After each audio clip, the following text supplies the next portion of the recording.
ಎಲ್ಲರಿಗೂ ನಮಸ್ಕಾರ. ಎಲ್ಲರೂ ಚೆನ್ನಾಗಿದ್ದೀರಾ ಅಂತ ಭಾವಿಸ್ತೀನಿ. Welcome back to my channel. ಇವತ್ತಿನ ರೆಸಿಪಿ ಏನಪ್ಪಾ ಅಂತಂದ್ರೆ ವೈಟ್ ಸಾಸ್ ಪಾಸ್ತಾ ಅಂತ ಹೇಳಿ. ಬನ್ನಿ, ಸಿಂಪಲ್ ಆಗಿ ಮನೆಯಲ್ಲೇ ಮಾಡ್ಕೋಬಹುದು. ಹೊರಗಡೆ ತಿನ್ನೋದಕ್ಕಿಂತ ಮನೆಯಲ್ಲೇ ಮಾಡ್ಕೊಳ್ಳೋದ್ರಿಂದ ತುಂಬಾ ಹೆಲ್ದಿ ಅಂತಾನೆ ಹೇಳ್ಬೋದು. ಬನ್ನಿ ಹೇಗ್ ಮಾಡೋದು ನೋಡೋಣ. ಮೊದಲಿಗೆ ಇವಾಗ ಒಂದು 4 ಕಪ್ ಅಷ್ಟು ನೀರನ್ನ ಹಾಕಿ ಇದನ್ನ ಕುದಿಯೋದಕ್ಕೆ ಬಿಡ್ತಾ ಇದ್ದೀನಿ. ಇದಕ್ಕೆ ಇವಾಗ ರುಚಿಗೆ ತಕ್ಕಷ್ಟು ಉಪ್ಪನ್ನ ಹಾಕೋತಾ ಇದ್ದೀನಿ. ಒಂದು 2 ಸ್ಪೂನ್ ಅಷ್ಟು ಎಣ್ಣೆನ ಹಾಕೋತಾ ಇದ್ದೀನಿ. ಹಾಕೊಂಡು ಇದು ಚೆನ್ನಾಗಿ ಬಾಯ್ಲ್ ಆಗಬೇಕು. ನೋಡ್ತಾ ಇರ್ಬೋದು ಇವಾಗ ಚೆನ್ನಾಗಿ ಕುದೀತಾ ಇದೆ ನೀರು. ಇವಾಗ ಒಂದು 2 ಕಪ್ ಅಷ್ಟು ನಾನು ಪಾಸ್ತಾನ ತಗೊಂಡಿದ್ದೀನಿ. ಪಾಸ್ತಾನ ಇವಾಗ ನೀರಿಗೆ ಹಾಕೊಂಡು ಸ್ವಲ್ಪ ಒಂದು 3 ರಿಂದ 4 ನಿಮಿಷ ಆದ್ರೆ ಸಾಕಾಗುತ್ತೆ. ಬೇಗನೆ ಬೆಂದೋಗ್ಬಿಡುತ್ತೆ. ಬೇಕಂದ್ರೆ ನೀರು ಬಿಸಿಯಾಗಿರೋ ಚೆನ್ನಾಗಿ ಕಾದಿರೋದ್ರಿಂದ ಪಾಸ್ತಾ ಬೇಗ ಬೇಯುತ್ತೆ ಅಂತ ಹೇಳ್ಬೋದು. ನೋಡ್ತಾ ಇರ್ಬೋದು ಇವಾಗ ಬೆಂದಿದ್ರೆ ಈ ರೀತಿ ಕಟ್ಟಾಗಿರುತ್ತೆ. ಇವಾಗ ನೀರನ್ನೆಲ್ಲ ನಾನು ಸೋದಿಸ್ಕೊತಾ ಇದ್ದೀನಿ. ನೋಡ್ತಾ ಇರ್ಬೋದು ಸೋದಿಸ್ಕೊಂಡು ಒಂದು ಸೈಡ್ಗೆ ಎತ್ತಿಕೊತಾ ಇದ್ದೀನಿ. ಒಂದು ಬಾಂಡ್ಲಿನ ಇಟ್ಕೊಂಡು 1 ಸ್ಪೂನ್ ಅಷ್ಟು ಬೆಣ್ಣೆನ ಹಾಕೋತಾ ಇದ್ದೀನಿ. ಬೆಣ್ಣೆ ಹಾಕೋದ್ರಿಂದ ಪಾಸ್ತಾಗೆ ತುಂಬಾ ಚೆನ್ನಾಗಿರುತ್ತೆ, ಒಳ್ಳೆ ಟೇಸ್ಟ್ ಇರುತ್ತೆ ಅಂತ ಹೇಳ್ಬೋದು. ಇವಾಗ 1 ಸ್ಪೂನ್ ಅಷ್ಟು ಬೆಣ್ಣೆನ ಹಾಕೋತಿದ್ದೀನಿ. ಬೆಣ್ಣೆ ಕರ್ಗದ್ಮೇಲೆ ಇವಾಗ ಇದಕ್ಕೆ 1 ಸ್ಪೂನ್ ಅಷ್ಟು ಶುಂಠಿ ಬೆಳ್ಳುಳ್ಳಿ ಪೇಸ್ಟ್ ಹಾಕೋತಾ ಇದ್ದೀನಿ. ಆ ಸ್ಮೆಲ್ ಎಲ್ಲ ಹೋಗ್ಬೇಕು. ಶುಂಠಿ ಬೆಳ್ಳುಳ್ಳಿ ಪೇಸ್ಟ್, ಒಂದು 1/4 ಕಪ್ ಅಷ್ಟು ಕ್ಯಾರೆಟ್, ಒಂದು 1/4 ಕಪ್ ಅಷ್ಟು ಕ್ಯಾಪ್ಸಿಕಮ್, ಮತ್ತೆ 1/4 ಕಪ್ ಅಷ್ಟು ಎಲೆಕೋಸು, ಮತ್ತೆ 1/4 ಕಪ್ ಅಷ್ಟು ಸ್ವೀಟ್ ಕಾರ್ನ್ ತಗೊಂಡಿದ್ದೀನಿ. ಇದು ಯಾವುದನ್ನು ಸಹ ಬೇಯಿಸಿಲ್ಲ. ಇವೆಲ್ಲಾನು ಹಾಕೊಂಡು ಬೆಣ್ಣೆಯಲ್ಲಿ ಚೆನ್ನಾಗಿ ಫ್ರೈ ಮಾಡ್ಕೋಬೇಕಾಗುತ್ತೆ. ನೋಡ್ತಾ ಇರ್ಬೋದು ಈಗ ಒಂದು 3 ರಿಂದ 4 ಸೆಕೆಂಡ್ ಫ್ರೈ ಮಾಡ್ಕೊಂಡ್ರೆ ಚೆನ್ನಾಗಿ ಕುಕ್ ಆಗುತ್ತೆ. ಇದಕ್ಕೆ ಇವಾಗ ರುಚಿಗೆ ತಕ್ಕಷ್ಟು ಉಪ್ಪನ್ನ ಹಾಕೊಂಡು ಚೆನ್ನಾಗಿ ಫ್ರೈ ಮಾಡ್ಕೋತಾ ಇದ್ದೀನಿ. ಒಂದು 5 ಸೆಕೆಂಡ್ ಫ್ರೈ ಮಾಡ್ಕೊಳ್ಳಿ. ನೋಡ್ತಾ ಇರ್ಬೋದು ಈಗ ಆಲ್ಮೋಸ್ಟ್ ಚೆನ್ನಾಗಿ ತರಕಾರಿ ಎಲ್ಲ ಸಾಫ್ಟ್ ಆಗಿದೆ.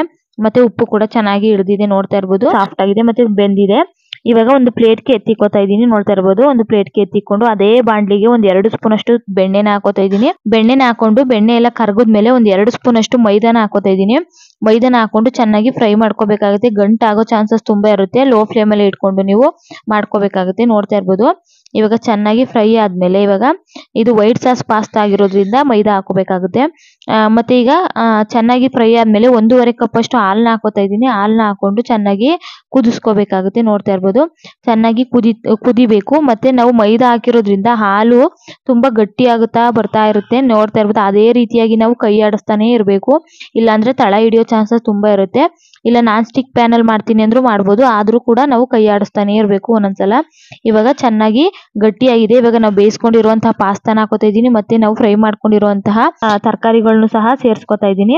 ನೋಡ್ತಾ ಇರ್ಬೋದು ಸೇರಿಸ್ಕೊಂಡು ಇದಕ್ಕೆ ಇವಾಗ ಒಂದು 1/2 ಸ್ಪೂನ್ ಅಷ್ಟು ಪೆಪ್ಪರ್ ಪೌಡರ್ನ ಹಾಕೋತಾ ಇದ್ದೀನಿ. ಸ್ವಲ್ಪ ಜಾಸ್ತಿ ಹಾಕೊಂಡ್ರೆ ಚೆನ್ನಾಗಿರುತ್ತೆ ಅಂತ ಹೇಳ್ಬೋದು. ಒಂದು 1/2 ಸ್ಪೂನ್ ಅಷ್ಟು ಆರಿಗೇನೋ ಹಾಕೋತಾ ಇದ್ದೀನಿ. ಮತ್ತೆ ಒಂದು 1/2 ಸ್ಪೂನ್ ಅಷ್ಟು ಚಿಲ್ಲಿ ಫ್ಲೇಕ್ಸ್ನ ಹಾಕೋತಾ ಇದ್ದೀನಿ. ಖಾರ ಜಾಸ್ತಿ ಬೇಕು ಅನ್ನೋರು ಇನ್ನೂ ಸ್ವಲ್ಪ ಹಾಕೋಬಹುದು. ಹಾಕೊಂಡು ಚೆನ್ನಾಗಿ ಮಿಕ್ಸ್ ಮಾಡ್ಕೋತಾ ಇದ್ದೀನಿ. ನೋಡ್ತಾ ಇರ್ಬೋದು ತುಂಬಾ ಕಲರ್ಫುಲ್ ಆಗಿ ಕಾಣಿಸ್ತಾ ಇದೆ. ಮತ್ತೆ ವೈಟ್ ಸಾಸ್ ಪಾಸ್ತಾ ಆಗಿರೋದ್ರಿಂದ ತುಂಬಾನೇ ಚೆನ್ನಾಗಿರುತ್ತೆ. ನೋಡ್ತಾ ಇರ್ಬೋದು ಚೆನ್ನಾಗಿ ಮಿಕ್ಸ್ ಆದ್ಮೇಲೆ ಇದಕ್ಕೆ ಇವಾಗ ಒಂದು 5 ಸ್ಪೂನ್ ಅಷ್ಟು ನಾನು ಹಾಲಿನ ಕೆನೆನ ಹಾಕೋತಾ ಇದ್ದೀನಿ. ನಾನು ಹೇಳ್ದಂಗೆ ಹಾಲಿನ ಕೆನೆನಾದ್ರೂ ಹಾಕೋಬಹುದು, ಇಲ್ಲ ಅಂದ್ರೆ ನೀವು ಫ್ರೆಶ್ ಕ್ರೀಮ್ ಬೇಕಾದ್ರೂ ಹಾಕೋಬಹುದು. ಹಾಕೊಂಡು ಚೆನ್ನಾಗಿ ಒಂದು 2 ಸೆಕೆಂಡ್ ಫ್ರೈ ಮಾಡ್ಕೊಂಡ್ರೆ ಸಾಕಾಗುತ್ತೆ. ನೋಡ್ತಾ ಇರ್ಬೋದು ಪಾಸ್ತಾ ಮೊದಲೇ ಬೆಂದಿರೋದ್ರಿಂದ ಸ್ವಲ್ಪ ಉಪ್ಪು ಖಾರ ಇದ್ರೆ ಸಾಕಾಗುತ್ತೆ. ಈಗ ನೋಡ್ತಾ ಇರ್ಬೋದು ಆಲ್ಮೋಸ್ಟ್ ಒಂದು 2-3 ಸೆಕೆಂಡ್ ಆಗಿದೆ. ಚೆನ್ನಾಗಿ ಕುಕ್ ಆಗಿದೆ. ಈಗ ಒಂದು ಸರ್ವಿಂಗ್ ಪ್ಲೇಟ್ಗೆ ಸರ್ವ್ ಮಾಡ್ಕೋತಾ ಇದ್ದೀನಿ.